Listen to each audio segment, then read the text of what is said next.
Nathan Cox, thanks for joining us on You Better Believe That's Butter. Okay, today I'm going to show you guys how to make the juiciest, most flavorful turkey you've ever had. You better believe that's butter. Okay, we're going to start. This is a pellet smoker recipe. I'm using my Pit Boss smoker, so get that fired up and set it to 225 and get it all warmed up, ready to go. Okay, so here's the turkey in our brine, all right? Blend that soak for 24 hours, just a hair over. Okay, I think a brine should really last 24 hours to 48 hours. And it's not just some water with some salt in it. I started off doing it like that. But then I found a way to upgrade the brine because I would always put the salt in there and the salt would never like really dissolve all the way in the water. So I thought, how much is it really getting into the turkey? And not that it's going to absorb a whole lot. Some of you that aren't familiar with brines might think, oh, it's going to be really salty because it's going to suck it up. No, it's not like a sponge. Okay, it's not like pouring the salt on afterwards. The turkey is going to absorb very little bit of it, but it needs to absorb some. So as you see here, I just heated up a pot of water on the stove, brought it up to a light boil with the salt and put a little bit of sugar in there too. And then let it cool and then dumped a lot of ice in there. You don't want to put warm water on your turkey, okay? Make sure that water drops down in temperature, cold, fill the rest of it up with cold water from the tap, and you got yourself your brine.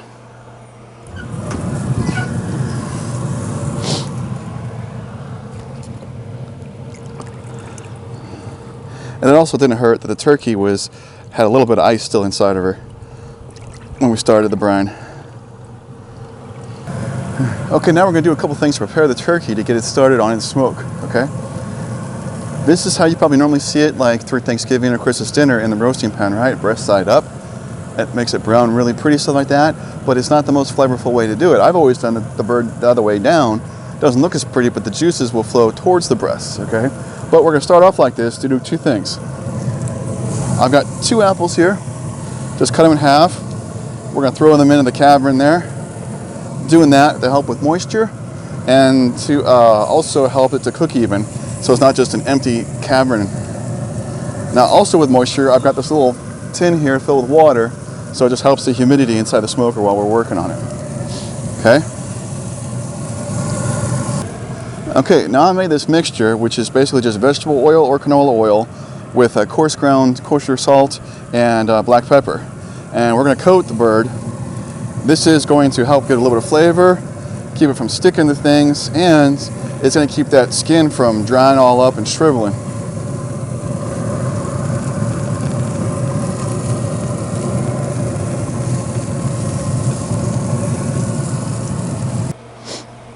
Okay, now you're probably also wondering, how big is that turkey? Does that matter?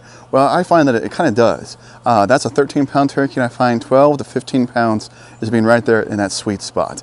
I've also found the 225 on a pellet smoker also seems to be the sweet spot for smoking these turkeys. You know, there's a little bit of circulation in the air the whole time, so this does cook a little faster than a traditional smoker. It's a little bit different all the way around. You still get the smoke flavor, but in my opinion, you don't get overdone with the smoke flavor if you're not familiar with a pellet smoker versus a traditional smoker, okay? This oil mixture that I got that we brushed on the turkey, I'm gonna reapply every 30 to 45 minutes throughout the smoke to help keep that skin from shriveling and drying all up.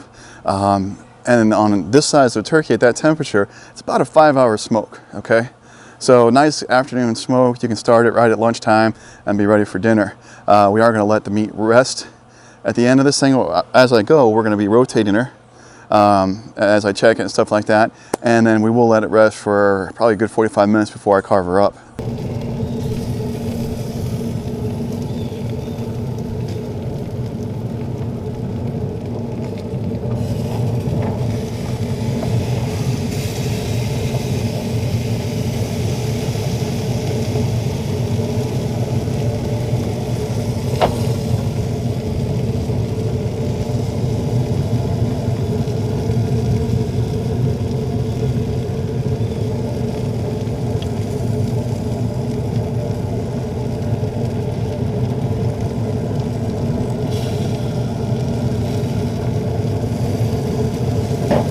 Okay, we're 4 hours in, okay? Maybe just past the 4-hour mark, but the turkey's the temperature. If you want to know what temperature, stick the probe in the breast, and you want about like 170, you know, maybe give or take just a little bit, but I've passed that. I'm sitting at 177, so let me show you the turkey.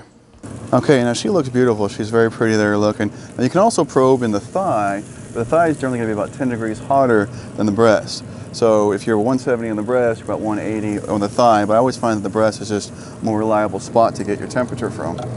Okay? So sometimes you get ahead of schedule and the meat just decides to cook a little bit faster, especially on these pellet smokers. So you really got to watch your temperature as you get to the end. I just recently put my potatoes on not that long ago, okay?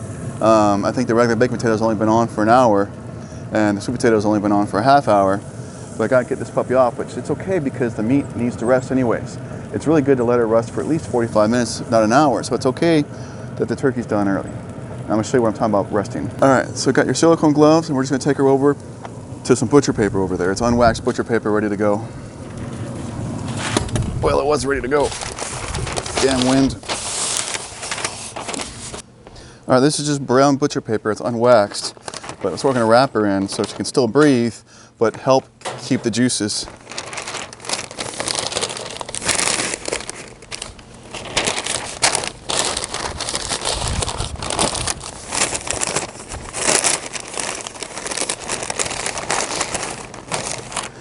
All right, and then I just have a basic igloo cooler, and I'm gonna drop her down in there.